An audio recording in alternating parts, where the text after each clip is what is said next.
প্যালেস্টাইনের অধিকার প্রতিষ্ঠার জন্য আমরাও তাদের সাথে আছি, আমাদেরও লড়তে হবে। এইভাবে তাদের উপর বারবার আঘাত আনা এটা কখনো মেনে নেওয়া যায় না, এটা আমরা মানতে পারি না।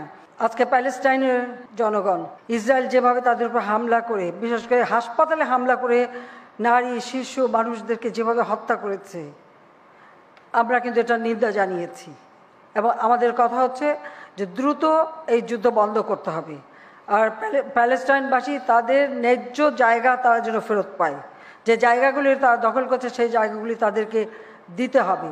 আর এই যে বোমা মেরে মানুষগুলো হত্যা করা হলো, শিশু হত্যা করা হলো, সেই রক্তাক্ত বাচ্চা ওই চেহারা, এটা সহ্য করা যায় না। যে জন্য আগামী শুক্রবার আমাদের সারা বাংলাদেশের সকল মসজিদ সহ ধর্মীয় প্রতিষ্ঠানে, কারণ সেখানে কিন্তু শুধু মুসলমান না, মুসলমান খ্রিস্টান এমনকি ইহুদি অনেকেই ছিল যারা মারা গেছে।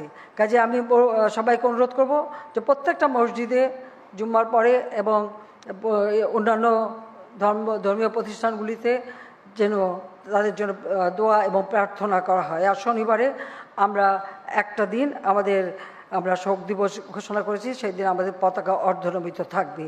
পাশাপাশি আমরা প্যালেস্টাইনের যে শিশু, নারী এবং যারা আজকে আহত এবং কষ্ট পাচ্ছে, ইতিমধ্যে আমি আমাদের স্বাস্থ্যমন্ত্রীকে বলে দিয়েছি ঔষধের ব্যবস্থা করতে। তাছাড়া আমাদের অফিস থেকে আমরা যোগাযোগ করে তাদের জন্য কিছু শুকনা খাদ্য বা মেয়েদের বা শিশুদের জন্য প্রয়োজনীয় কিছু পণ্য আমরা পাঠাবো, সেই ব্যবস্থাটাও আমরা নিচ্ছি। কারণ আমরা সবসময় আমাদের যেটুকুই সম্পদ থাকুক, আমরা সবসময় দুর্গত মানুষের পাশে আছি। এবং ওআইসি দেশের যারা আমাদের এখানে রাষ্ট্রদূত বা চার্জ দ্য অ্যাফেয়ার্স, তাদের সঙ্গে গতকালকেও বসেছি, ওটাই বলেছি যে সকলকে এক হয়ে প্যালেস্টাইনের অধিকার প্রতিষ্ঠার জন্য আমরাও তাদের সাথে আছি, আমাদেরও লড়তে হবে। এইভাবে তাদের উপর বারবার আঘাত আনা এটা কখনো মেনে নেওয়া যায় না, এটা আমরা মানতে পারি না।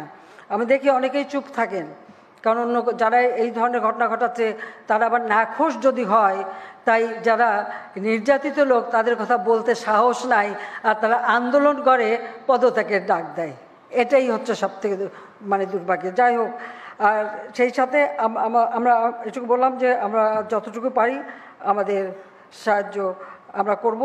আর তাছাড়া আমি আন্তর্জাতিক পর্যায়ে এবং গতকালকে বলছি, আমি সবসময় বলবো, এই অস্ত্র প্রতিযোগিতা যুদ্ধ বন্ধ করে যে টাকা অস্ত্র বানানো আর এই ধ্বংসাত্মক কাজে লাগে, সেই টাকাটা যদি সারা বিশ্বের শিশুদের শিক্ষা এবং স্বাস্থ্যের জন্য ব্যয় করা হয়, তো সব শিশুরাই ভালো জীবন পেতে পারে।